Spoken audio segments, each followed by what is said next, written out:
guys. So, aalis na si Het Kumar mamayang gabi. So, ang mangyayari ngayon is papunta kami sa Danpor para kumuha ng mga banana chips and potato chips na dadalhin niya papunta ng Australia. So, kasama ko ngayon si Doc Milan, busy driving. So, actually, halos kakagising lang natin kasi nagsayaw-sayaw tayo kagabi and medyo late tayong nagising. And during this Navratri season talaga, guys, hindi nila ginigising yung mga bata kasi alam nila na pagod sila ng pagsasayaw hanggang alas 3 ng umaga. So, ngayon papunta tayo ngayon sa Danpor para i-meet si Nilesh Mama kasi nagluto siya ngayon ng freshly cooked banana chips para i-empake na ni Het Kumar and dadalhin natin yun sa bahay nila. So, ayun. Aalis na siya mamayang gabi dito sa lugar namin and ang flight niya is bukas ng umaga. So, balitaan ko kayo sa mga susunod na pangyayari. Milan, how many days Het Kumar stayed in... 1 week only. Only 1 week exact, no? Including the flight. Yes. Napaka-kaunti ng oras na nagstay lang si Het Kumar dito. Because he did not get a lot of raja, yes, a lot of vacation. Very small. Oo.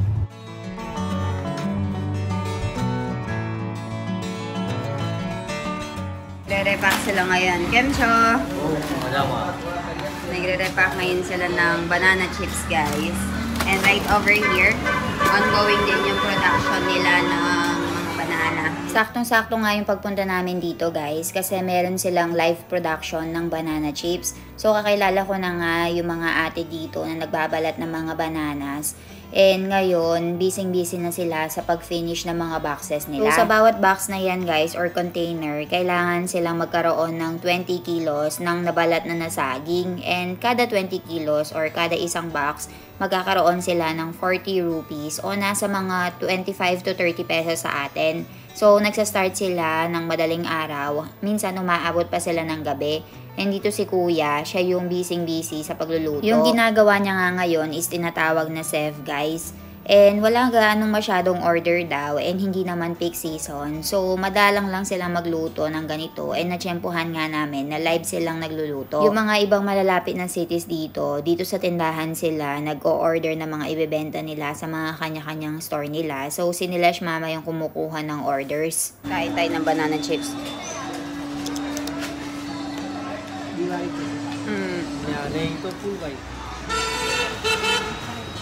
So, binigyan kami ni Mama ng potato chips and banana chips.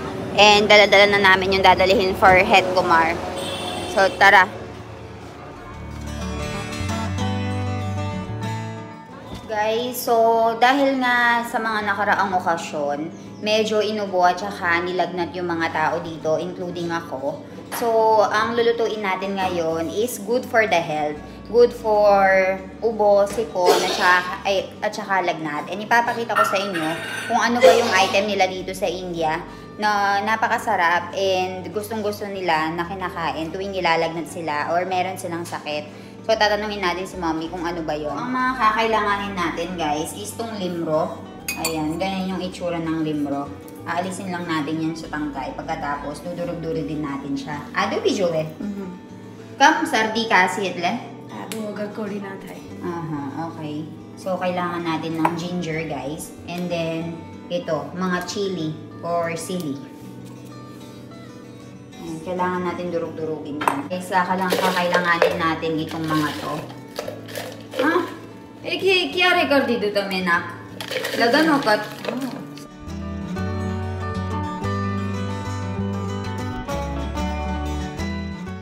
So, ayan, kakailanganin natin itong parang wood. Anong suche? Fudge. Fudge yung tawag nila dito, pero hindi ko alam kung anong tawag natin. Masarap nga daw ito kapag gagawa ka ng curry. Yung lasa niya, masarap siya sa combination ng ng curry. And paminta. Kailangan natin. Ayan, vogar manaka. Vogar menaka. Anam suche, Mami? Loving. So, loving yan, guys. So, ilalagay natin yan kapag magpapakulo na tayo ng oil. And dito, guys, ito yung mga harvest natin for today. So, sa mga susunod na araw, magluluto tayo ng ringgor. Namak, salt. So, So, lalagyan natin ng salt yan. Kasi yung zero na po, ano na. So, cumin seeds pa, guys. Mag-a-add tayo ng cumin seeds dyan. Lalabas na natin yung mahiwagang box. Naka-ready na rin yung curry natin. Zero. Natin yung dye dito sa loob, guys. So, yung dye, yun yung 1 day old na gatas. Tapos, nilabas natin sa refrigerator. So, hindi siya nagamit dahil meron pa nga kaming buttermilk. So, nilagay ko siya sa refrigerator kanina. So, ganito yung magiging itsura niya. I will show it to you. So, ganyan yung itsura ng dye, guys. Gagamitin natin yan sa pagluto. Medyo amoy panis siya para sa akin. Kailangan nga natin durug-durugin lahat ng mga sili, lahat ng mga pinagalagay natin dyan hanggang sa maging pino siya. Ekdom nano-nano joe, apra. Pisi karawano. Napakasarap ng amoy. Mas the smell ah. Ano mo? Mas smell. Green. Lila siya.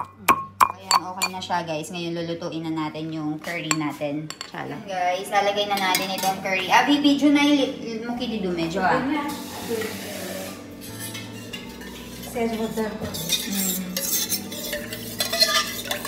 Pinilagyan natin ng kaunting water guys. So, ganyan yung magiging itsura ng curry. Lalagay na natin yung dinikdik nating iba't ibang mga ingredients. Lalagay na natin itong sardine na to. Ayan guys, ganyan yung itsura niya. Para siyang yogurt. Kasi mix karon mo, blender. Balwani. So, hindi daw natin siya i-blender using the machine. Kamay lang. Yung instrument lang na ginagamit. Yung tool lang. Nasaan? Alright. Ito lang yung gagamitin natin guys. Lot. Besan no lot. And then maglalagay tayo nitong besan no lot. Hindi ko lang sure kung ano yung English term nito. Ha? Grabe na. Okay. Maglalagay din tayo ng buttermilk. Kam chasrer. Masarap siya. Mas masarap daw siya kapag meron siyang buttermilk guys. So, nilagyan din ni mommy ng buttermilk. So, para maging malapot siya, jada itle besan na kuan. Besan ki jada khaye. So, ito yung dahilan kung bakit nagiging thick yung curry, guys. Dahil sa besan na yan. So, ayun, naglalagay si mommy ng besan. Sinatansya na niya lang. Wala namang specific na amount na kailangang ilagay. Tansya-tansya lang yan. Bala, Hands mo ko, So, ganyan-ganyanin lang natin.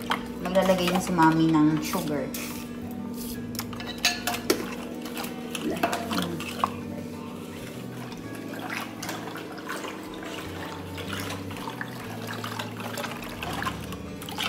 Kang blender na tayo, mami. Kang blender na ikaroon. Bari diwedla. So, it will be very dilo-dilo na, guys. Matlab. Dahi bari. Masisira yung dye. Yung buttermilk. Ano ba? Yung dye or yung yogurt stuff.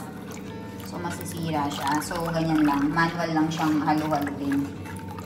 Kasi kapag blender, di ba, medyo mabilis siya. Thank you. Ayaw ko na ko, Vagar karwana. So, kailangan niya ng oil. Oil nahi, ghee thi vagar. Ghee? Kam oil? Sardi kasi itle. Ghee no swad mast aave kori. Pan oil chalse? Chale. So, ang sabi ni mommy, kapag vagar, pwede siyang i-use as ghee or oil. Pero mas gusto nila yung ghee kasi masarap yung smell and the taste ng ghee instead of oil. And very healthy. Ghee thi vagar kariye na kori mast lage. सर्दी खांसी ना होय ने तो अपन में घी थी वगैरह एयो pan mogu ghee na. थोड़ी हल्ला Mahal kasi yung ghee guys, pero dito sa bahay namin, ginagawa lang namin siya. So kahit na maraming gamitin na ghee si mommy, okay lang. Since free lang namin siya makukuha iniipon lang namin siya gamit yung mga milk na dinideliver sa amin everyday. So ayun na siya. Ave bagar karana. Dal jelly na. Ghee? Ito yung ghee natin, guys. Ganyan. So, yun yung ghee natin, guys. So, ganyan yung itsura niya. So, ginawa lang natin yan sa bahay. So, instead of oil, ghee yung ginagamit ni Mommy. Ayan. Ni Mommy, hindi daw tayo maglalagay ng turmeric powder. Instead, we'll be putting besan lot. Kasi, kapag naglagay tayo ng turmeric powder, then it will be color yellow. So, hindi siya magandang tignan. So, this is ghee. Pinapa-melt na lang natin yung ghee, guys. And then, we'll be putting, aray, naku, ano, Mommy, ke? Jiro. So, maglalagay na tayo nitong rye. Ayan. Hintayin lang natin na pumutok-putok yung rye na yan. Apat silaw na. Yung lagay na i-ready natin kanina. Itong limro, guys. Ayan, jiro or cumin seeds.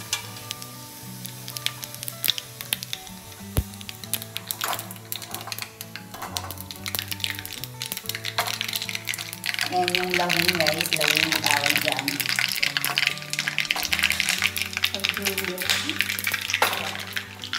Then, we'll put in the limro. Ilalagay na natin siya sa curry. Thank you. Thank you, curry. So, ganyan lang sa kadaling lutuin, guys. Pagkatapos mo nga malagay yung ghee na meron kasama mga cumin seeds and mustard seeds, guys, halu-haluin mo lang dyan and gagawin mo lang siya parang dal. Hihintayin mo nga lang to hanggang kumulo siya ng maayos and makita mo na malapot yung mixture and syempre dapat hinaan mo lang din yung kalan mo.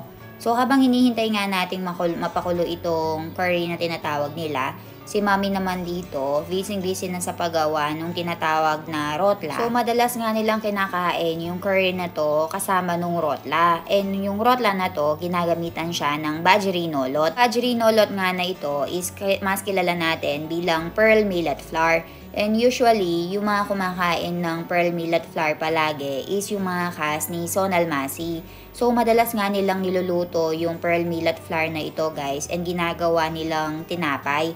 So, yan yung niluluto nila everyday.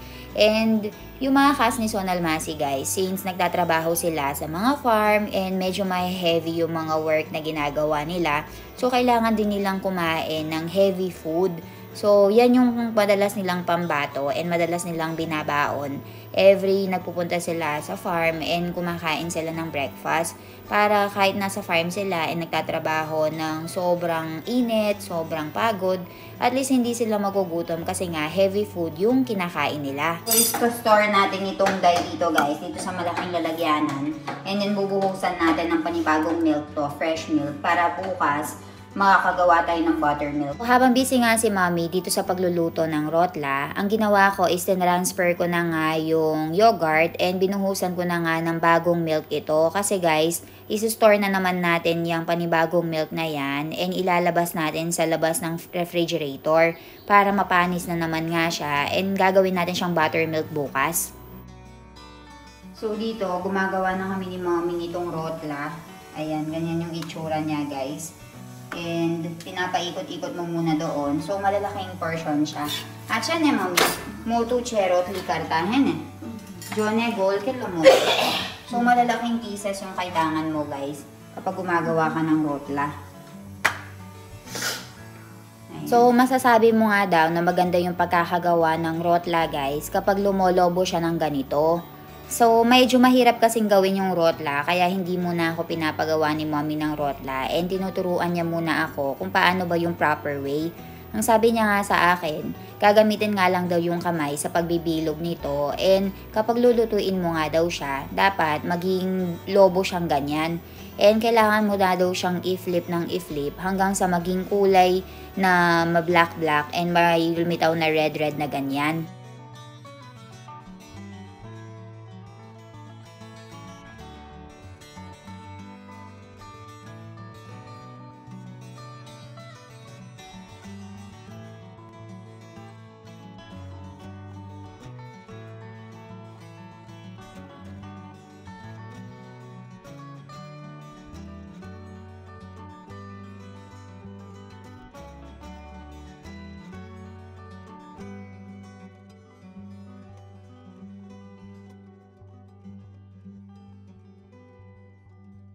So, hinihintay nga lang natin na maayos na to and maging maboil na siya. Nugasan ko na yung mga plato dito and lalagay ko na sila sa mga lalagyan nila, guys. Linisin natin yun na napakakalat. After nga naming magluto guys, kumain na kami ng maayos and mabilisan kasi kailangan namin pumunta sa bahay ni na Head Kumar para nga makipagkwentuhan dahil ngayon nga yung pag-alis niya and papunta na siya sa airport. Kung dati guys, napakaraming sasakyan yung sumama sa kanya sa paghahatid. This time, isang sasakyan na lang yung ginamit nila and ang kasama nga sa sasakyan is si mother-in-law, si father-in-law, yung mother and father ni Head Kumar at saka si Janu. Sobrang bilis lang ng 1 week guys and tapos na nga agad yung vacation ni Head Kumar.